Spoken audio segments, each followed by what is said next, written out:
if we don't go to India, we don't go to Ghana. And if we don't go to Ghana, we don't go to India. Like, it's as simple as that. And then obviously we came to Ghana. It was like a huge bang. Grind it out. For the next 2 years, don't go anywhere. Do not leave Ghana, because I'm telling you, you're not coming back. I feel so confident that my son, like my black son, is being raised around people that are black too. I'm Vanessa Canby, and I'm here with Krupa, one of my great friends from Ghana. I'm back for a short time, and I wanted to discuss how your move was as a British Indian moving from the UK to Ghana, why you decided to do that, what it's been like. So let's take it back to where were you born, raised, and what brought you here? Hi, raised in the UK, born in the UK, Indian background, as you know. We moved in 2021. I'm a person of faith, so basically COVID was happening around the time. In the UK, I was working, so was my husband, and I was just in the midst of just in this season of asking the Lord, like, what's next? And all of a sudden, I just see random Ghanaian videos on my YouTube, and I tell you why it's random, because why would I be researching like I had no business to research like Ghanaian videos, right? Hi. Actually, Labul in 369 Gym and Wellness Centre. We were literally just eating across the road, and I was like, where can we do this interview? And we came across, so cheers! Ching! Yay! COVID was happening, and I just felt like all the walls were just closing in on us. And where I was working, people were just so militant. They were like, did you comply with the COVID rules? In the season of asking the Lord, like, what's next? And then I come across Ghanaian. And the thing is, so my husband's Ghanaian, as you know, but my husband's Ghanaian. And so it was always a thing where it was like, if we don't go to India, we don't go to Ghana. And if we don't go to Ghana, we don't go to India. Like, it's as simple as that. So it was never in the question of like whether we'd move to Ghana, you know? So it was completely such a random thought. And when something like that happens, I'm always like, this has to be God, right? So anyway, I asked him for a sign, got it. And then I told my husband was like, where you go, I will be there too. So he also then took it into prayer. And then he got some signs and dreams, and we got a prophecy as well to say, like, I had a dream that you were with X, Y, and Z, basically an adopted sister of his, and we were in a restaurant, and it was in a land that was unknown to me but known to him, Ghana, because I've never been here before. So anyway, then we decided, cool, we're just gonna pack our bags. That's it. We decided we are gonna pack our bags, baby, and we did. So hang on, so you had never ever been here before? Never. You had basically It's a wild, huh? dream, or like God spoke to you, and you just thought, okay, let's do it. Yeah. And then I can't remember how long it was. I think maybe a month later, which was a month later, when we were like 2 weeks from coming to Ghana, we found out we're pregnant with our baby girl, our first baby. Oh my goodness. Crazy. And everyone at that point was like, are you like mad? You've got to fly. And welcome to Ghana. So when you found out you were pregnant, was there any part of you that thought, I'm going to stay here in the UK because it's, I guess, what you knew, what you'd grown up with? Yeah. No. I told you earlier, we had this conversation outside of the camera, but I told you, I thrive in like these kind of situations where I'm like, I'm gonna go. I worked in Peru for like 6 months because I'm that kind of, you know what I mean? So when I was moving, I was like, yes, God, you know me. Like, I love this. And then obviously we came to Ghana. It was like a huge bang, like cultural shock and everything. The first time you came, is that when you moved? Yeah. And so was no part of you worried about that?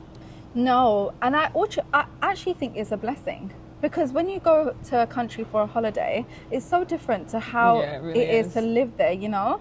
And we almost always do it that way. Like so we'll go to, like, say, for example, like Dubai, and I'm like, oh my gosh, I really enjoyed my 7 days there. Now I want to move there. Like, it's going to be a completely different response to, like, you know what I mean? Like, versus actually moving there. So I actually think in so many ways it was a blessing that we hadn't been here on holiday. Because imagine if I had the experience of like a holiday and then coming here and finding out I've got to live in like where. So how did you set up everything here. Well, first of all, you were pregnant doing this move. Second of all, how did you set things up? Like where you were going to live and all those, logistical things. So my husband, can I say his name? Or? Yeah, Okay, I mean, Leslie's he's in name. another video. Yeah, If you want to see it, I'll true. put it below. Yes. So Leslie his mum has land here, has a house here. She's built her own like home. It's really cute. And at the back, they built like an apartment situation, like a small little apartment, 2-story. And so Leslie had like invested in that when he was in the UK. Like his mum shared like her vision and her dream, and he was like, yeah, like want to support that. So it was always a thing where it's like, oh, we're gonna come and settle there now. But we had no idea what this place looked like. Vanessa, when I say we were living by like WhatsApp videos, we'd ask her like, can you send us a picture of like the living space so we can know what to buy? And and then we got here and I was like, oh, because you can't imagine like dimensions. I don't know about you, maybe you can, but like I can't imagine dimensions. So if someone says like, oh, this room is X amount by X amount, I'm like, okay, that means absolutely nothing to me. So we bought so many different things and I was like, where is it all gonna go?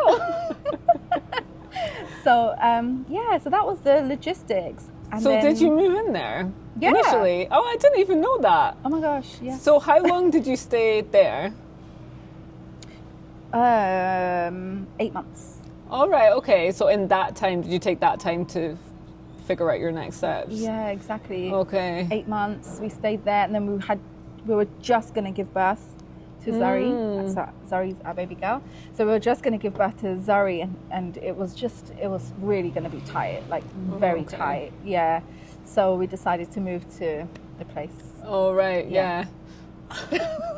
You have so when I moved here, I made some friends, Krupa being one of them. Most people have left. Krupa is one of the longest standing members of the Move to Ghana society that I was once a part That of. should be a badge, and I should get it. No.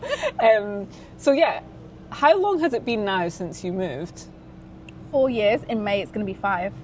Amazing. Wild, right? Crazy. Congrats. But you know what? Someone actually told us, because I was going to be in that statistic of like leaving the second I got here, because it was just such a shock. Because what had happened is like this whole thing of like the Lord speaking to us.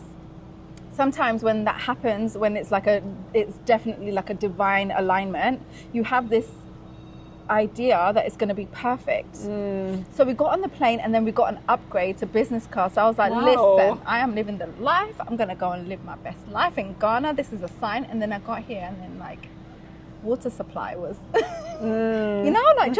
just the teething. Everyday Yeah, sort just of. the teething problems of adjusting to like a new So for system. someone that might have never been here before, like you once were, what are the things that really hit you hard in terms of that shock when you first arrived? Because I do think that people, myself included, don't talk about these things enough.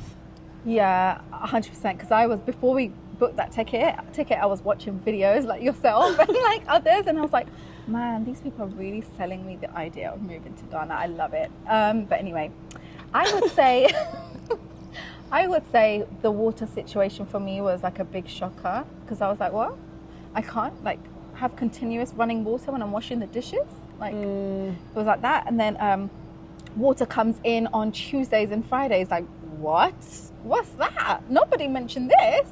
And then like architectural issues as well for me. I liked an aesthetic home, and don't forget we moved into like someone else's, and she done a great job, bless her. Like she done an amazing job with her apartment, but it's never gonna be to the level of like what you're used The finishing that you're used to. Mm-hmm. So that was a huge thing, and then to live it like in dust as well was like I'm making this place sound really No, bad. we're gonna get to the good part, but like it's just good to know. Yeah, so those kind of adjustments. What else would I say? Yeah, And then electric. literally, I made a video recently that was pretty much highlighting that. Water and electricity, things that I really take for granted when living in the UK, and you don't even think about them. Yeah, you pay your bills, but you don't think about how it's coming in and how it's going out. But then you get here and it's like, well, you're going to have to bring this water in and the electricity is going to go off and you're going to have to deal with it. Yeah. So it is just a big adjustment. Yeah, but I would say it's still not a blessing, because it's not sometimes very inconvenient not having electricity and not having water and knowing how to time it. But I also think it allows that space to be like creative with like how you block out your time and how you do things and when you do it. You know what I mean? Like, you don't take electric for granted anymore. You're like, you know what? I don't know what the next hour is going to bring. So this hour, I'm sitting at my desk and doing what I need to banging out what I need to bang out. Yeah, I love the positivity. Yeah. It wasn't always there. So you've got 2 children. You had them both here. What was that like? So that's what I was saying. I would have been the statistic that left. But somebody once said to us, as soon as we moved here, they were like, listen, grind it out. For the next 2 years, don't go anywhere. Do not leave Ghana, because I'm telling you, you're not coming back. So for us, it was always a thing of, we cannot leave for the next few years. We've just got to grind out, whether it's tears, whether it's sweat, whether it's blood, we're going to stay here. And so that was why, I believe that's the attitude, or that's like the posture as to why we're still here. Okay. Because it does get better after a certain... What was it like giving birth here? Where did you give birth? And yeah, what was that like basically? Okay, so I can't tell you where I gave birth. Okay, fine. It's the experience, and I don't, Right. But it was good. It was. I have never given birth anywhere else. So for me, I had nothing to compare it to other than, my bank balance wasn't very happy. Oh, so how much did it cost?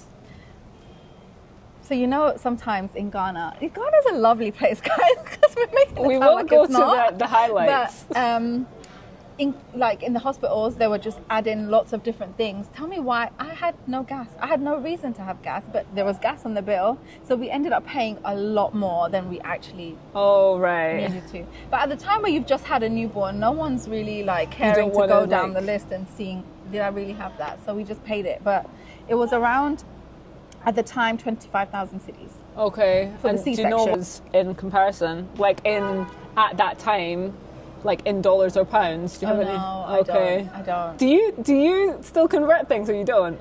Sometimes I do. Oh, right, okay, because I just wondered if after so long, you just forget about that. Because then don't forget, I'm still shopping from like Amazon and stuff like that, from like, how did you shipping get it here? and stuff. No, I get people to ship it over. Oh, right. So yes, okay. I still wait 8 weeks for my Amazon order. Oh, I see. That's funny, because when I lived here, I forgot about Amazon and all that. I was like, whatever, like, good. And I'd saved so much money. It was excellent. Can you teach me? Hi. Yeah, great, thanks. I love it. Bye. Okay, so it was 25,000 CDs for a C-section. And did you have 2 C-sections? I had 2 C-sections. I caught preeclampsia with the first one. I had preeclampsia. I had preeclampsia for Zari, and then for Zaven, because it was back-to-back, they said I couldn't push, and I listened to them. And you literally had one baby after another. Yeah, I got pregnant 8 weeks after. So guys, use contraception.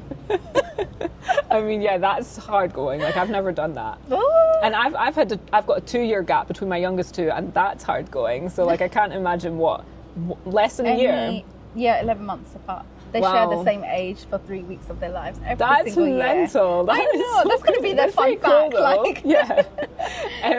But in terms of like the maternity care, so you had them in the hospital. Obviously, you had a C-section. But in terms of like the maternity care and those things, how was that? Good. The first hospital that we went to, not the best looking at all. There was like blood on the wall when we got there. It was quite traumatizing. But they're like medical care, like the doctors, Vanessa, they know what they're doing. I had no backache after giving birth to Zari. Amazing. Oh my gosh, they knew, and the line, they were so good. But Zaven's time, not the best. I nearly lost my life with giving birth to him. Oh no. Yeah, lost a lot of, my oxygen levels were just completely depleted. Oh, sorry. Yeah, my eyes are like rolling back. Oh my gosh. And Leslie was like, stay with me, babe, stay with me. And then the doctors were just pumping me with morphine. That's what I'm saying. I can't mention where I Oh, go. right, okay. But yeah, I would say, So your first experience was good? yeah, like in terms of the care, the medical care, the maternal, whatever. All that was great. Just not aesthetically pleasing. Okay. Yeah. And then the second second one was aesthetically pleasing to the T. Like we got the VIP ward. It was like a hotel room, but then you could lose your life. So. But the service, I guess, wasn't as good. No, it wasn't the best. And then on the day that they were taking me to get the C-section, the doctor that was gonna cut me open was perving on the nurse, and I was like, "This is not the time." No, that's not it. No, but that was my experience. Very isolated experience. I'm sure it's not like that for everyone else. I've heard some amazing experiences. But So, what I yeah. have heard is there is a high case of C-sections, Oh my gosh, that's like always encouraged. That's the first thing that, yeah. which I like personally for somebody that's the least amount of intervention as possible. I personally, unless it's necessary, don't necessarily think that C-sections are the best thing, because obviously it's like a huge surgery on the woman's body who's then got to look after the baby. It's a lot. It's a lot. So, gosh, well, sorry that happened to you for the second one, but Oh, no, it's cool. here we are. to But tell fun the tale. fact, I've had 2 children and never felt contraction pain ever. Wow. I know. Well, if we go on to the pros, so what have you loved in comparison to living in the UK about living in Ghana? I just love the freedom and the peace. But these 2 things, I feel like you can't explain what that means. Like you have to just experience it and actually feel it for yourself to know, oh, this is the freedom she means. But like just something as simple as like this spot that we're filming at. We just happen to walk inside to look at the place. We meet a familiar face. She then says, of course, like I'm willing to help you. Do you know what I mean? Like, and just set up this entire space. You don't have that ease of passage sometimes in the UK, No. I feel. There's so much like, Yeah, I don't know, red tape. Yeah, like everything seems to be like a hurdle or a contention or I don't know. Yeah. So I would say that. But also, I feel so confident that my son, like my black son, is being raised around people that are black too. Like I love that because I do not. I mean, I know you're doing it, so I hope you don't. No, I'm but okay. Like, I don't think I have the stomach to stomach like my son being out on the streets in the UK. Maybe it's different in Scotland, but in the UK there's such London. a high, in London in particular, which is where we were staying, such a high level of crime around that demographic. And I say this all the time, I don't know if it's statistically true, but I feel like the lifespan of a black boy in London is nowhere near the 30s. Wow. I know, it's wild. Like, so anyway, I have that piece of raising our son here. And I also really love the fact that, how do I say it? Like at church, for example, there's like the teenagers there, and they all are pretty much like 1990s teenagers or like 2000 teenagers. That they're so like nerdy and geeky, and I hope they're not watching this because it's not nice. But like, I mean it in the nicest way possible. Like they're still really, they've got that innocence to them, and I feel like the culture here and the environment here cultivates the teenager to be a teenager. And I feel like in the UK they just have to grow up so fast. I don't know whether it's like survival mode there, I don't know, but I feel like I'm at peace in knowing my children are being raised around like cultural awareness, that kind of thing. I love that. And you're so right. I mean, when we moved back to the UK after living in Ghana, I really realized that the lack of discipline, which is so unlike me, like I used to think, why would you discipline any child? The lack of discipline in schools in the UK is just causing mayhem. Like people have no respect. Like teenagers have no respect. They just talk to the teacher anyhow. Whereas here, trust me, you will not be talking to the teacher anyhow. No, but at some places they say that that's the same here as well. Yeah, like really? the international schools where the parents are so rich that the teachers feel like, oh, I can't come really? against this child. Yeah, apparently. I'm sure there's probably some, but the one that my kids went to, it was they were honestly on it. That school, yeah, big time. Which was great, by the way. Like, anyway, so yeah. Okay, so another thing that I really want to discuss with you is the cultural difference in terms of like being a British Indian person in Ghana. Do you feel any certain way about that? I don't. Amazing. I don't. Do I? No, I don't. Because basically, when I always say this, like, if you're Indian and you're in any Western country, so like the States or the UK or something, the Indians there really hone in on Indian values, like even more than Indians in India. Oh my goodness. Because they're like, no, this child, we cannot lose her. She cannot become like, like she cannot become whitewashed. So they really go to town with like Indian values.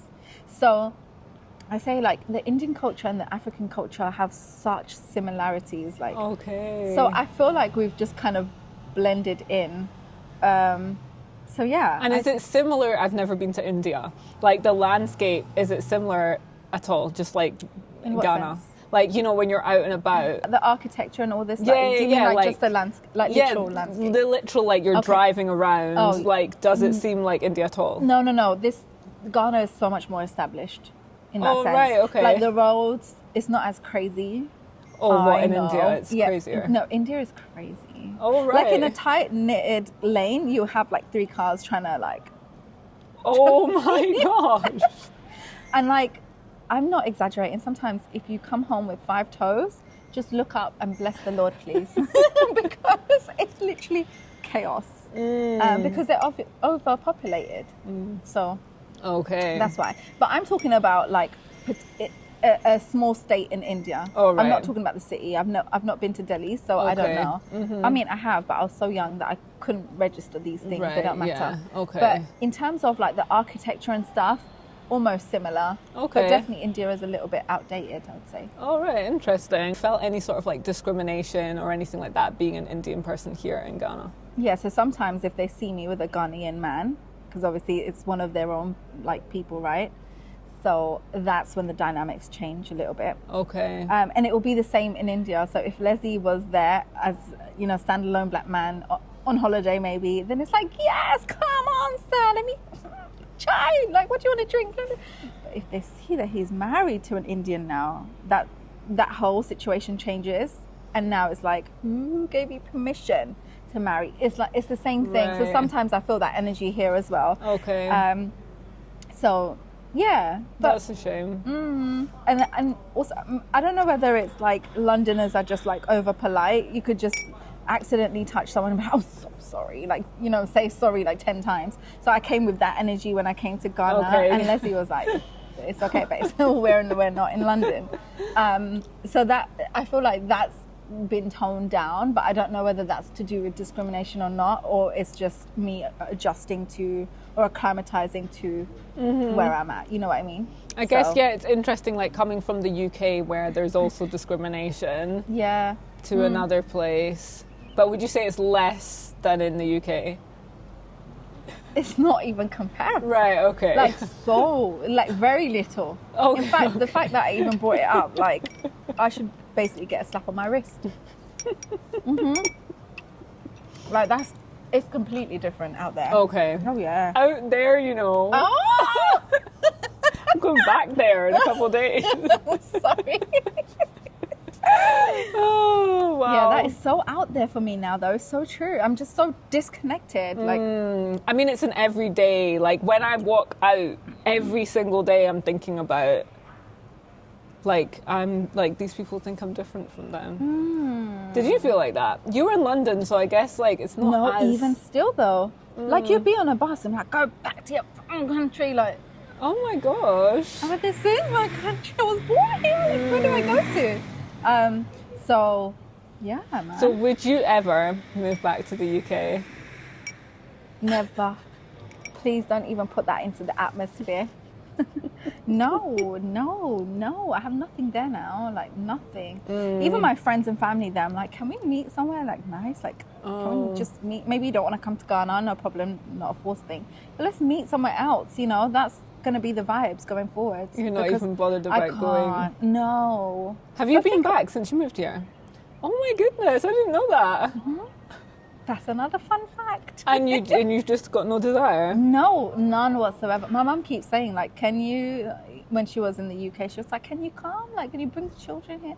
I'm like, there's literally nothing to do there, like nothing to say. And the thing is, it's not like it's like £100 to go back. Yeah, it's a good investment to go back. With a family of 4, like it's I'd rather go somewhere else.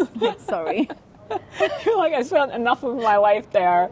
Don't need to spend thousands to go back. And if they want to see buses and trains, I could just put Jojo and Gran. Do you know that? Yeah. I've never actually watched it, but I've seen clips. It's so good.